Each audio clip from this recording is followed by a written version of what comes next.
Veni Creator Spiritus, mentes tuorum visita, imple superna gratia, que tu creasti pectora.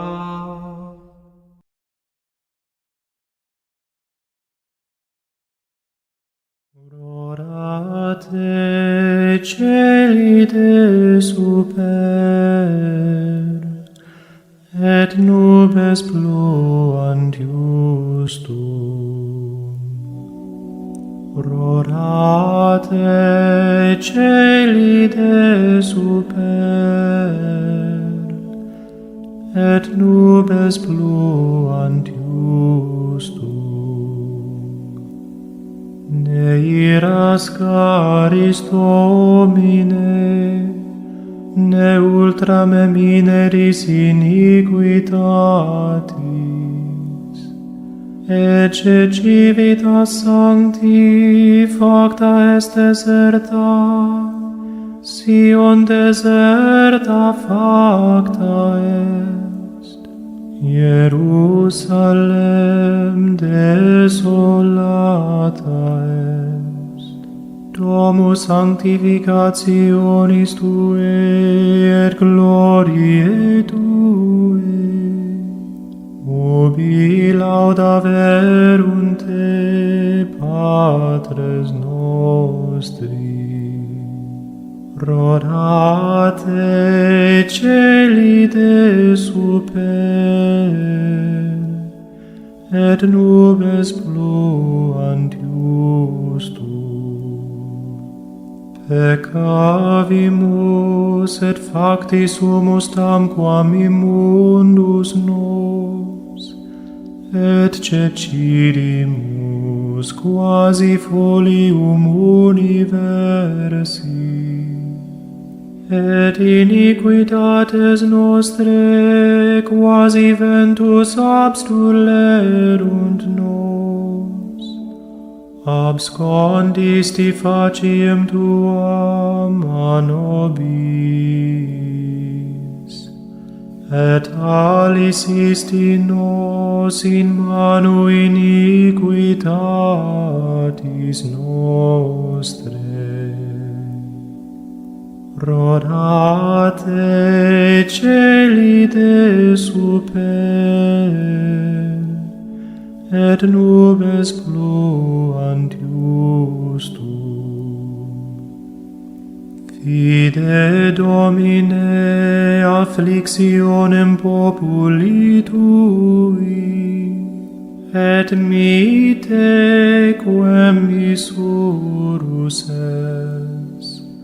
Emitte agnum dominatorem terrae, de petra deserti ad montem filiae Sion, ut auferat ipse iugum captivitatis nostrae. Rodate celi de super, et nubes pluant justum.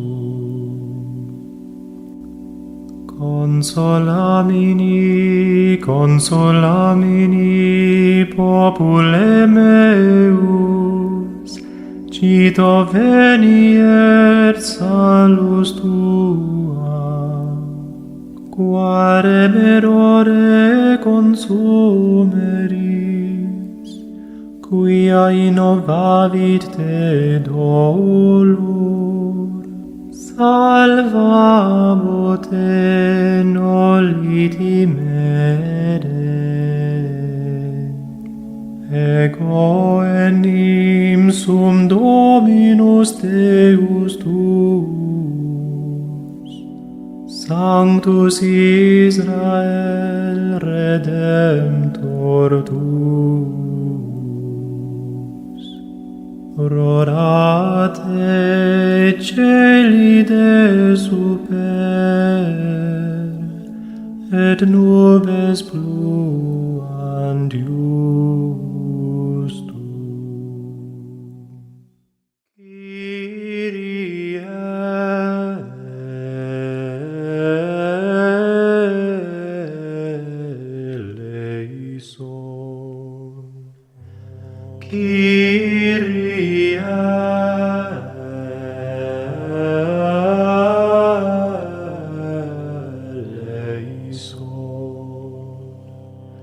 Kyrie eleison.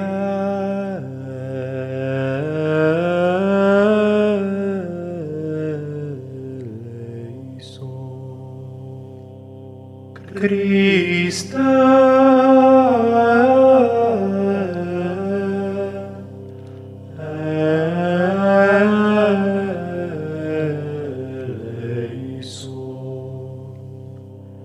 Christe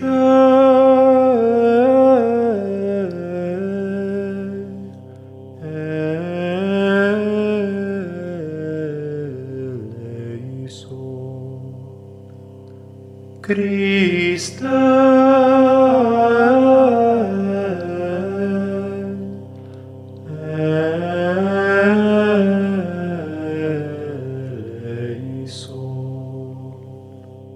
Kyrie eleison.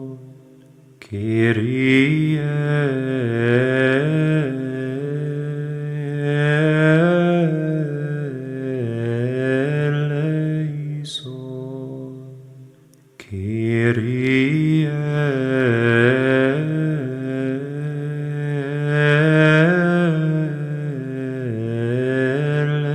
eleison. Christe eleison.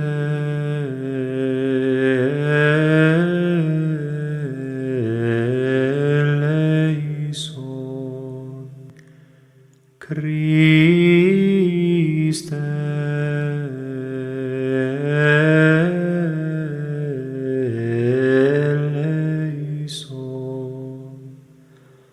Christe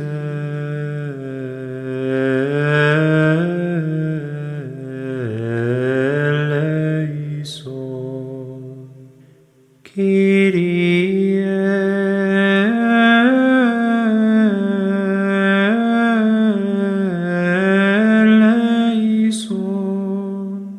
Kyrie eleison.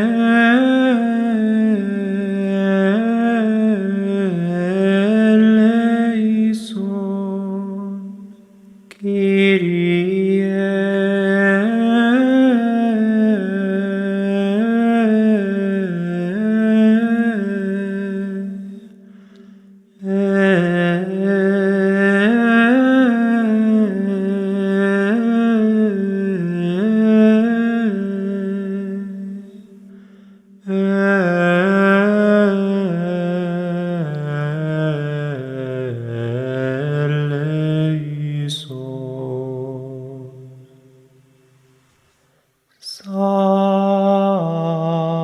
Sanctus, Sanctus, Sanctus,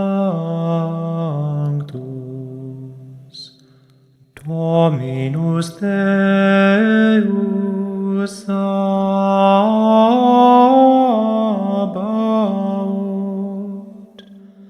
Lenis un celi et terra.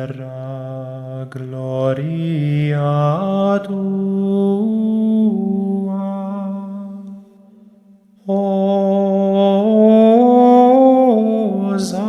Hosanna in excelsis. Benedictus qui venit in nomine Domini. Hosanna in excelsis.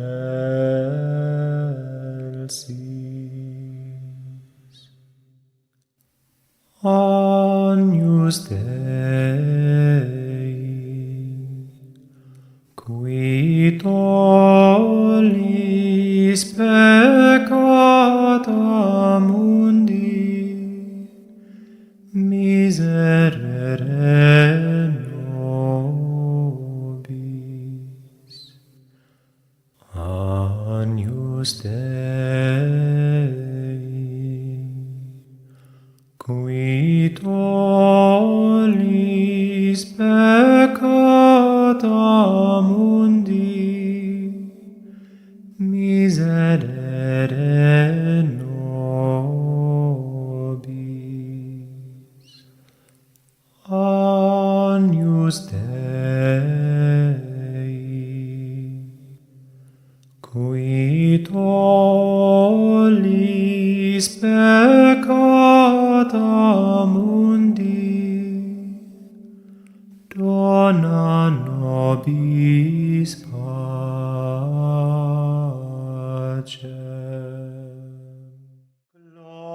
Gloria in excelsis Deo, et in terra pax hominibus bone voluntatis. Laudamus Te, benedicimus Te, adoramus Te, glorificamus Te. Gratias agimus Tibi propter magnam gloriam Tuam. Domine Deus Rex Celestis, Deus Pater omnipotens, Domine Filii unigenite, Iesu Christe,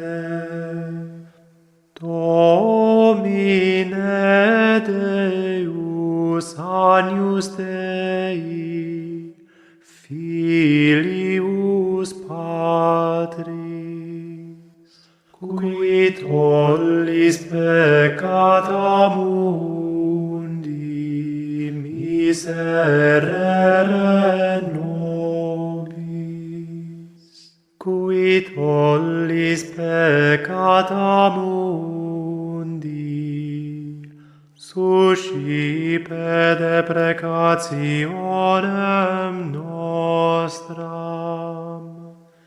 Qui sedes ad dexteram Patris, miserere nobis. Quoniam tu solus sanctus, tu solus Dominus, tu solus Altissimus, Iesu Christe, cum Sancto Spiritu, in gloria Dei Patris.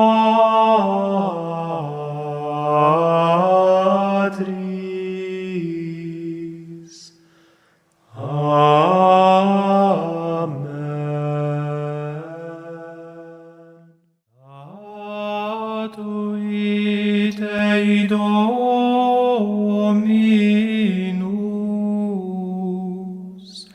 testamentum pagis,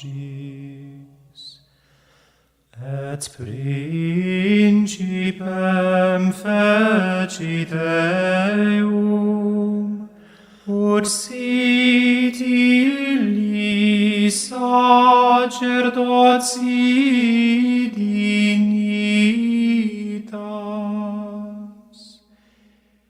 in aeternum.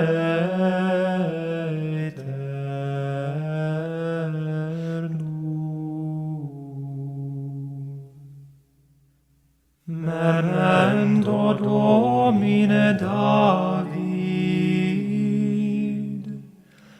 et omnis mansuetudinis eius.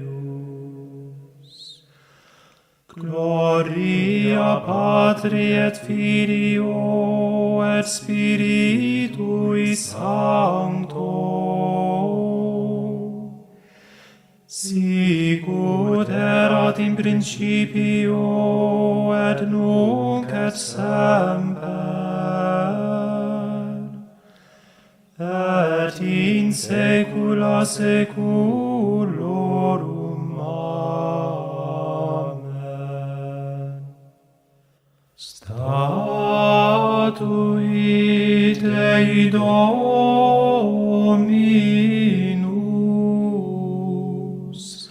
testamentum pagis, et principem fecit Deum, ut sit illis sacerdotii dignitas, in aeternum.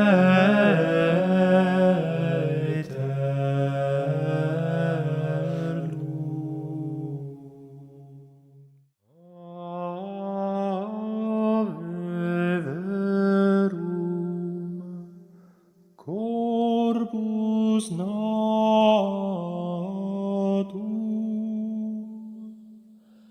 de Maria Virgine,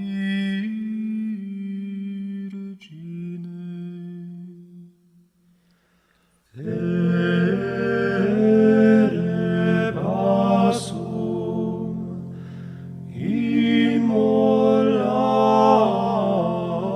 immolatum in cruce promine,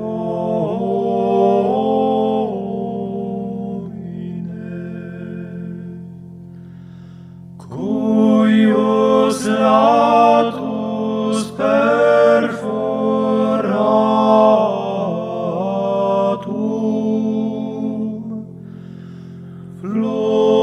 fluxit aqua et sanguine.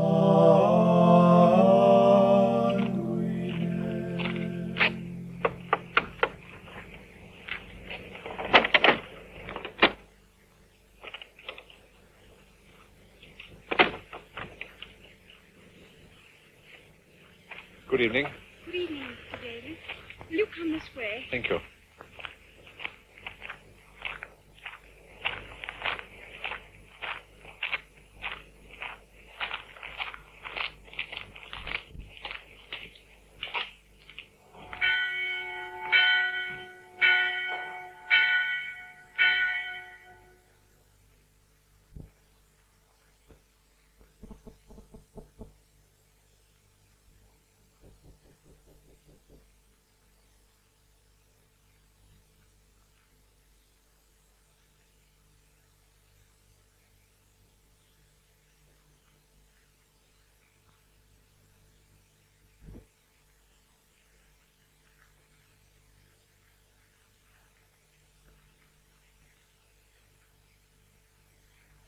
Here, on any other day, you'd find that gate down there, through which I've just passed, double locked against you.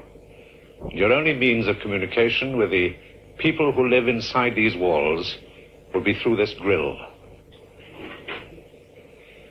But tonight, by special permission of the Holy See, you can enter as I've entered, as our television cameras have entered, to see this convent and the sisters, 19 of them altogether, who've dedicated their lives to work and to pray for the greater glory of God.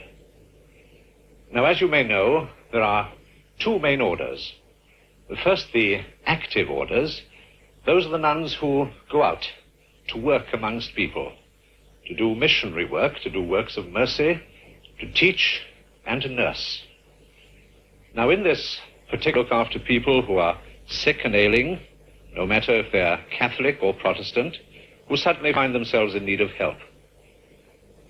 In this particular case, this little sister of the Assumption is going to work for a family whose mother is ill in bed, the father is out at work, and there's no one to look after the children at all. The little sister, in addition to attending to the mother, undertakes all the duties of the house, as you'll see in a moment. The children look as if they're glad to see her. She prepares food for the children and for the husband on his return from work. And apart from that, she sees to the cleaning and the washing up, and indeed takes the place of the mother in the home until she's well again. She is the mother to these children while she is there.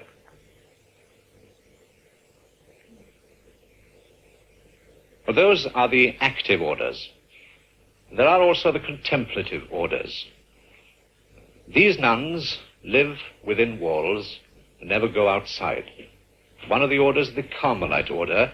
As you know, this is a Carmelite convent. I'm speaking to you now from a room on the first floor of the main building.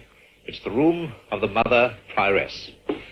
And with her is Mother Gabriel, because she must always have someone in attendance to make, I think you call it a tierce, don't you? Yes, that's the right word. Well, now, you yourself, Reverend Mother, have been prioress here for how many years? It was 3 years last February when we had our elections. We have elections every 3 years, you see. As the sisters can choose their own superior. Once they have chosen her, they give her their entire loyalty. And after the first 3 years, we vote again. If they still want the same one, they can re-elect her, but only for another period of 3 years. After that time, she goes into the ranks, just like one of the other sisters, but she keeps the title Mother. So Mother Gabriel and Mother Catherine have been prioress, you see, and myself, that's all. I see. The first thing I saw, of course, when I came to your convent here at Prestine was the wall that surrounds it. Yes. One of the first noises I heard, of course, was the sound of the double locks being unlocked. Now, why is it that you choose to lock yourselves in here? I think you've chosen the wrong expression, Mr. Davis. We don't really lock ourselves in, you know. I wouldn't call it that. I think we lock the world out. In the very old days, you know, even in the pre-Christian days, men used to dedicate themselves to God and go out into the solitude of the desert. It isn't all that easy to find a desert nowadays with all everything that breaks into desert life. So we create a desert for ourselves, building a wall round, you see, but it keeps the world out. You say building a wall, and that, I gather, here at Prestine was literally true. You did not only build your wall, but you built part of the convent as well, didn't you? Yes, we did here. When we came 8 years ago, the house, it was an old house, you see, rather dilapidated, and we couldn't fit into it. We had to build a choir and a chapel and a sacristy, and we hadn't any money. Somebody gave us 10 shillings to get the materials, so we started and just had a shot at building it ourselves. It was rather chaotic at first, but by degrees we got over the troubles, you know, and Mr. Pugh, a big bricklayer in the town, taught us the elements of bricklaying and concrete mixing. Because otherwise you'd had no experience whatsoever. Oh, no, none at all. We mugged it up in books a bit, too. And making a roof, after all, is quite a business, isn't it? Yes. Successful, would you say? Yes, it was very successful. Rain didn't come. It was one of the easiest parts, actually, to do. Yes. And the building is still going on, isn't it? Yes. Oh, yes. Yes, we're building now. It isn't quite the same sort of building because we're no longer using concrete blocks. We're building in wood now. It has the monastic cloister with cells off it, one for each sister. This is the cloister garth? Yes. And built of wood, of railway sleepers. Railway yes. sleepers. Now, the railway sleepers I know usually have rather large holes in them, haven't they? Oh, the boat holes, yes. Rather, haven't they? Oh, yes, we have to bung up the holes, you see. Yeah. All the sisters can join in that. They poke paper into them, very strong in their fingers. Bunging up the boat holes. Bunging up the holes, yes.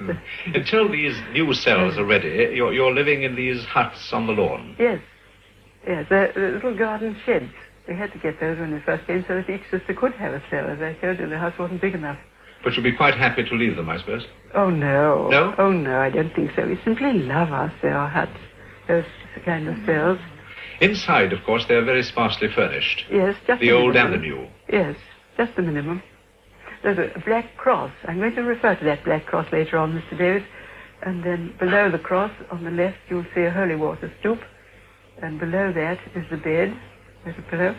And a storm lantern on the right, you see, as we used to light ourselves across the lawn to bed. Yes. And a jug of water. And the bookcase is, in that particular cell, it's an old orange box. You have to make do with what you can get. But no heating? Oh, no. Well, there's no sort of permanent heating. In the winter, when it's very cold, each sister, after matins, goes to the kitchen and takes a hot brick out of the oven. We take those across, wrapped in paper in some sort of a cloth bag, you see. That airs the bed. But otherwise, no heating in the cells at all? No. Don't you ever suffer from colds? Do we? No, I don't think we do. Very much less than we did before. No, because I think, you know, it's probably the creosote. It acts as a kind of disinfectant, doesn't it? The creosote? Yes. Mother Gabriel is infirmarian, so she would know. But you are suffering from a cold at the moment, Mother Gabriel. It's only the second since I've been in Carmel, Mr. Davis. It probably means that the huts need a second coat of creosote, I should think. Well, now, this, Mother, is really, to a person like myself, a hard and an austere life. There is no physical attraction whatsoever. What would you say prompts a girl to become a nun? Oh, nothing else but a very, very strong sense of vocation. She wouldn't be drawn to it in any other way. It's just a certainty that she's called to this kind of life. It's in everybody's life, you see. No, and having been called, of course you don't, as it were, become a nun overnight. There are many stages, aren't there? Yes, indeed there are. For the first 6 months, we call her a postulant, because she's asking, you see, postulating. And then she wears ordinary clothes and moves about among us, does all the same things that we do. But we're looking at her and she's looking at us. And at the end of the 6 months, if she still wants it, and we vote. The chapter nuns vote for her. If she gets absolute majority, she's received into the order with a very solemn ceremony of a clothing. What exactly is the significance of this clothing ceremony? The clothing means that she puts off worldly garments, you see.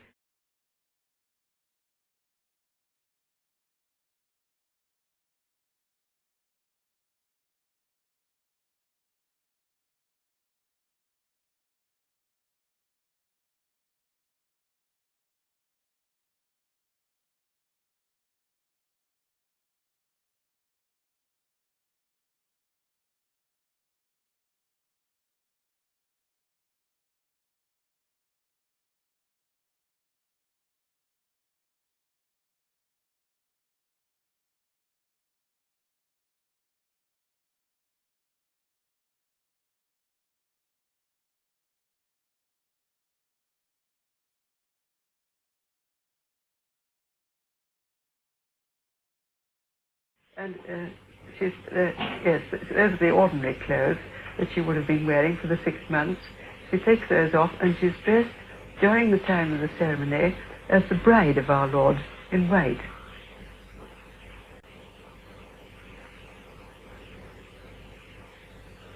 And as a bride, you see, we wear...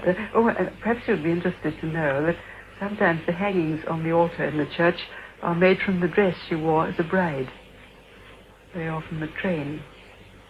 And she now reappears as a bride. Yes, with a little train bearer as a rule. And then she goes to the altar, and certain prayers are said there, and she goes back into the house, and it changes from the white into the elementary part of the habit of her order. See, as all the nuns are wearing. And so, from being a postulant, she becomes a novice. Novice, yes. She goes up to the bishop and he gives her the full insignia of the order, you see. And then she's a novice for a year, and at the end of the year, we all vote again and receive her to temporary vows for 3 years. And after that, for 3 years, she lives as what we call a junior professed. At the end, she makes solemn vows for life. And from then on, she remains forever within these walls. Yes, and that's some very exceptional case. We might make a new foundation, for instance. Supposing we made a foundation in Russia or something like that. But supposing her mother was old, was ill, and there was really no one at all to tend her, would she then be released? She could ask to be. If there was a real need, it would be examined very carefully to see if it was a need. But the natural law comes first, you see, before her religious life. And so in that case, she would apply to the Holy Seers. They've given you permission to come inside today, and she would ask to go out for a time to look after her sick relative or whoever was in need, and then come back. Supposing, apart from that kind of situation, that a girl, after taking her solemn vows, came to the conclusion for some reason or another that this was not the life for her, would she then be released? It very seldom happens. It isn't at all necessary to leap over a wall, because in that case a sister would just ask permission from Rome to be released altogether. It very seldom happens, thank God, but it would be granted, certainly, if she asked. But normally, of course, they spend the days of their life within these walls. Yes. Now, what exactly is your day? When does it begin? It begins at 5:30 in the morning. 5:30? Perhaps you'd like to know how we're waked. Shall I try? You try, Mother Gabriel. Well, that's a really startling knocker-up, isn't it? Yes, isn't it? Now, this sounds at 5:30 in the morning. 5:30, yes, and then when we're dressed, we come over across to the house and go to choir for the first hour of prayer. And the rest of the day, with Mass at the center, is divided up into hours of prayer and hours of work. What kind of work? In this Carmel, the different convents have different work, but ours is principally connected with altar bread making.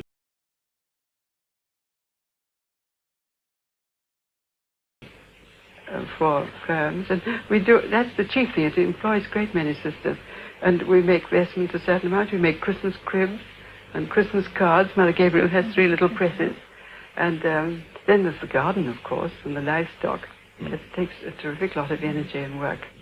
But you must find yourselves very often in the position when you have no hard cash, and as we all know, hard cash is very necessary in this materialistic world. How do you manage in those circumstances? Well, divine providence always provides some answer. It might even be barter. Barter? Has that actually happened? Oh, yes, indeed it has. This very desk here where we're sitting was bartered for... What did we barter the desk for? A second-hand kitchen range, yes.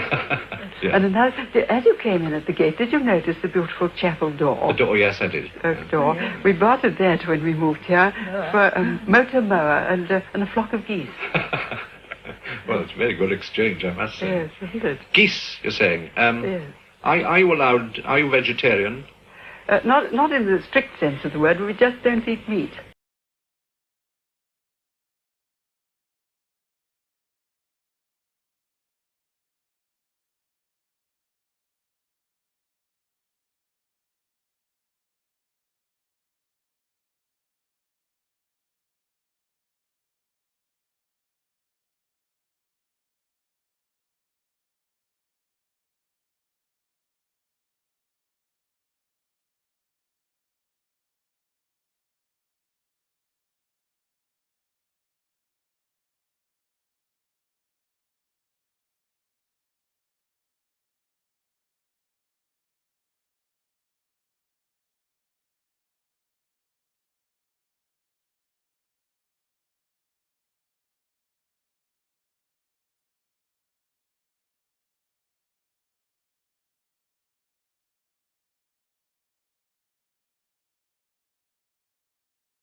We would sell the geese, you see.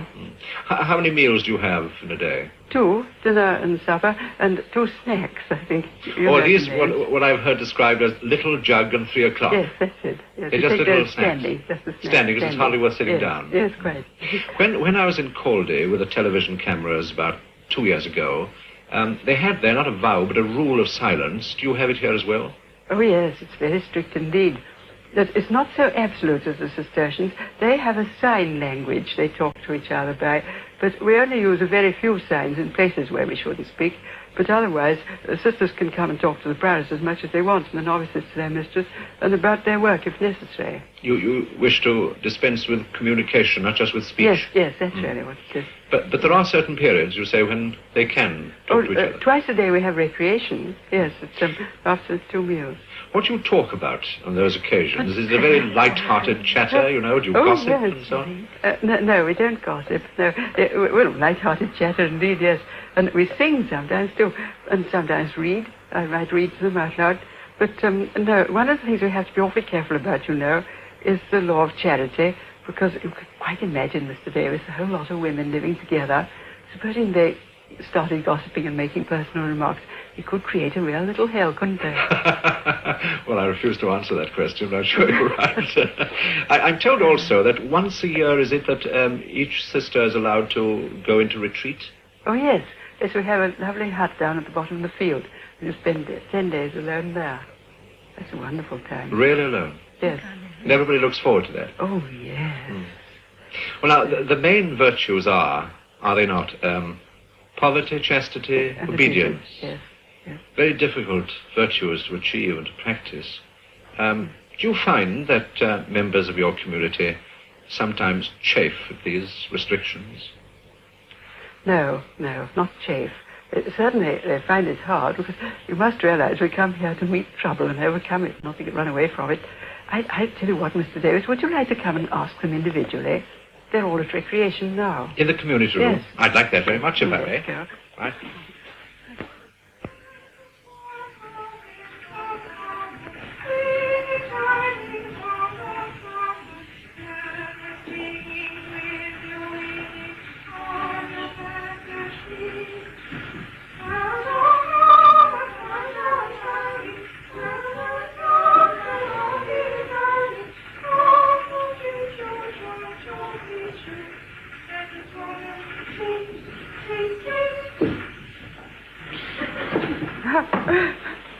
Sisters, do sit down. Will you stop working for a few minutes? Mr. Davis wants to ask you a few questions individually. Thank you, Mother. Well, I think I should meet, first of all, some of the singers.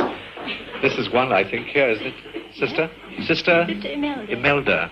What were you singing? It was called Gentle Swallow, and it was a little tune we learnt at school for one of our schoolites, Stedford. Yes, Stedford. Yes. Because you're from Cardiff. Yes. And this isn't the first time we've met. No, I believe you gave me an audition for one of the very first All Your Own programs. That's right, in the Cardiff studio. Yes. You appeared in All Your Own, didn't you? Yes, with my brother. Well, now, with your brother, that's right. Now, how old were you then? 12.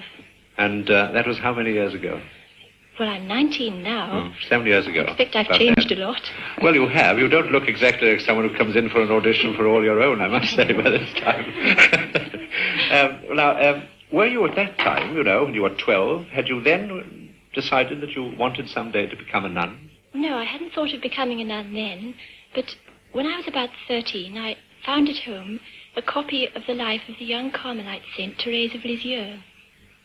And the Carmelite life attracted me so strongly that my conviction then that God was calling me to Carmel has never left me since. What did your father and mother say when you told them this? Well, they knew that it would be the hardest sacrifice that they would ever have to make.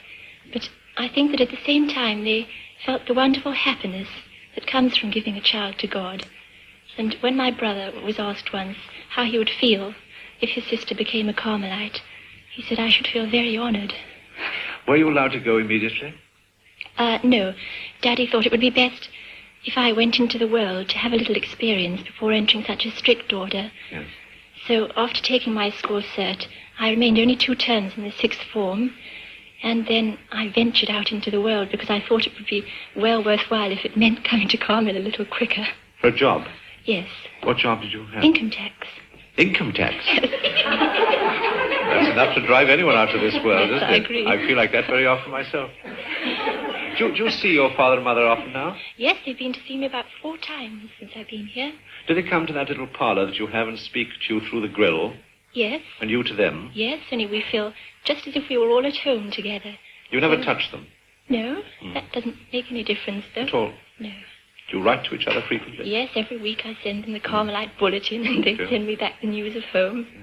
But don't you feel sometimes, sister, that you'd like to have the companionship of people of your own age, of 18, 19, young girls and young boys? Well, certainly not young boys, except my brothers. Yeah. But I do sometimes miss other young companions, and particularly my own little brothers and sisters. Well, now, in about 4 years' time, you'll be taking your solemn vows, won't you? This will mean that you're going to live here, within these walls, in this place, for 50 or 60 years. Lovely. Lovely. Oh, yes. You feel you're old enough to make this decision? Yes, because, you know, many girls are married at 19, and they're prepared to spend 50 or 60 years with the man they love. And so for me, the idea of spending my lifetime with my heavenly bridegroom, whom I love much more than any girl could love her husband, gives me the greatest joy. Since you've come here, you're perfectly happy. Oh, yes. You look happy. You sing happily. And so did your... Who was singing with you? Sister Mary of the Cross? She's my angel. Your angel? Yes. Well, she's got an angelic voice like you, but why do you call her an angel? Well, she looks after me and teaches me how to do things as a novice. I see. Well, she's not only an angel, but she's also a very good milker, isn't she? Yes. I saw her yesterday. I'll go and have a word with her about that. Oh, she's here with Sister Flora, isn't it? You were both milking yesterday. I saw you. Yes, we were. Yeah. Yes. And jolly good milkers you were, too. Yes. I wanted to ask you whether you could milk. Well, as a matter of fact, I can, because I was brought up in Carmarthenshire, which is good farming countryside, and I used to be a very good milker. I wouldn't dare to do it now, especially in front of you, because you're so good at it. But still, you'll be relieved to know that I'm not inexpert. No. Well, now, how many head of cattle have you got here? 5 head of cattle. And they all have different names, haven't they? Yes. We have Frida and Felicity and Fantasy. All starting with F, I notice. Yes, they're a Frisian herd. I see. Well, how do you choose the names? Well, Felicity, for example, how do you choose that name? Oh, well, we very badly wanted to have a Frisian calf, a heifer calf, and before Frida calved, the bishop came and we asked him if he would bless her. Because you wanted more milk, of course. Yes. Yeah. So when, a few days later, Felicity arrived, we gave her that name because it was such a happy moment for us all. Indeed. Are they always happy occasions like that? Oh, no, not always.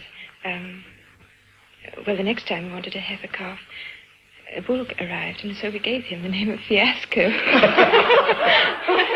Had the bishop blessed Frida on that occasion? No, he hadn't. There you are. Right. Let's have a word with him, yes. Now, this is Sister Clare of Jesus, isn't it? Yes. How long have you been a nun? Nearly 8.5 years. What were you before that? I was a social worker in London. What kind of work did you do? I had a job in a mental hospital, and then I started training as a hospital almoner for 3 years, doing social studies at the same time. Then I went into the Diocesan Rescue Society, which provided homes for homeless and unwanted children. And I was the assistant to the adoptions office there. Had you ever been attracted, before that, towards the idea of becoming a nun? No, not becoming a nun. Never? No, I hadn't thought of it. Was it therefore the direct result of this kind of social work that made you decide to become one? Yes, I think so, yes. Why was that? Well, I could see quite clearly that with all the efforts we made to do that work, that really only God could do it. Well, yes, if I may ask you, Sister, I'm sure there are probably, 5 or 6 million people watching us at this moment. I'm sure somewhere there's a little woman who's sad and unhappy, and her life is empty, full of frustration, disappointment. I'm sure she is saying at this very moment, Sister, I'm sure you're a very good woman. I'm sure you believe in what you say, but I need help, and how do you think that you're helping me by living here within these walls, away from the world? Well, it's because we take everybody's sorrows and sufferings and frustrations, and we present them all before the throne of God, because only He can help and heal and comfort them. But couldn't you do both? Couldn't you live in the world and help these people and pray at the same time? Well, I tried it. And it didn't work. No, it's not enough. must have the complete dedication to do the work most fully. And you believe that people like yourself must dedicate yourself to this life of prayer and meditation. Yes, I do, certainly. And in doing so, you believe sincerely that you are helping people in the world. Yes, I do indeed. Thank you, Sister. And thank you, Reverend Mother, very much. Oh, I'm so glad you're pleased, Mr. David. Excuse me a minute, sisters. It's time for Mr. Havia Regina, so will you all go and put your clothes on, and I'll join you in a minute. Well, Mother, we're very grateful indeed to you for allowing us to visit your convent and for giving us the great pleasure of meeting you and members of your community. Now, I do hope that television hasn't been too overwhelming an upheaval for you here. Well, I must say it was a pretty grim prospect, Mr. Davis. Yeah. But actually, it hasn't been like that. I think we ought to thank you, you know, because you've made it so easy and pleasant for us.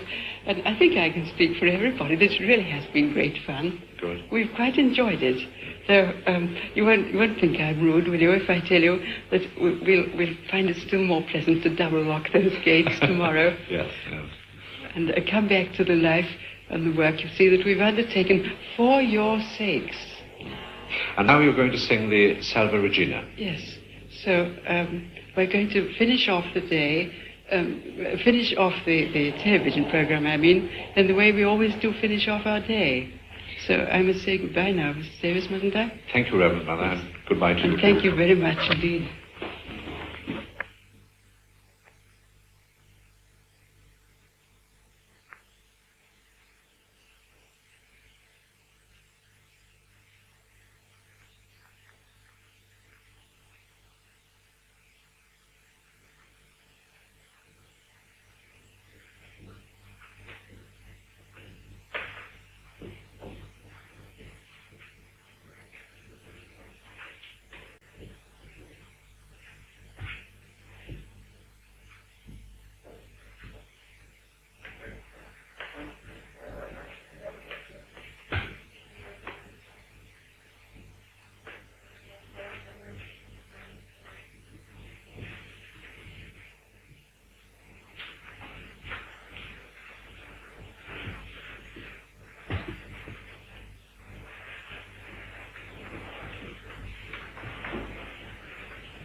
Sisters, I have been asked before I give you the final blessing tonight to say a word to all the people in their homes who have been looking in at us tonight. And this is what I want to say, that we all realize that to remember a picture is much easier than to remember words. We have been trying to answer Mr. Davis's questions he's put in your name, but this is a picture I would like you to remember. Don't think I'm being dramatic. I just want to express to you, like that, how I would like you to remember a Carmelite. It's a picture of love. Do you remember that black cross in our cell, which shows the greatest love that ever was? And I want you to realize, too, that in holding out our arms like this, we're taking you all to our hearts. And all the people who are working, people who are suffering, people who are in any kind of trouble or loneliness, that we do care tremendously. And our prayer is personally for each one of you. Please will you remember that? And we take your joys as well to us. So may I ask God's blessing on all of you as well as on all of our community. Benedicat et custodiat nos omnipotens et misericors Dominus, Pater et Filius et Spiritus Sanctus. Amen.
de super,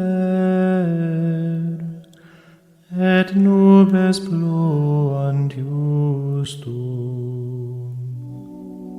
Rorate celi de super, et nubes pluant justum.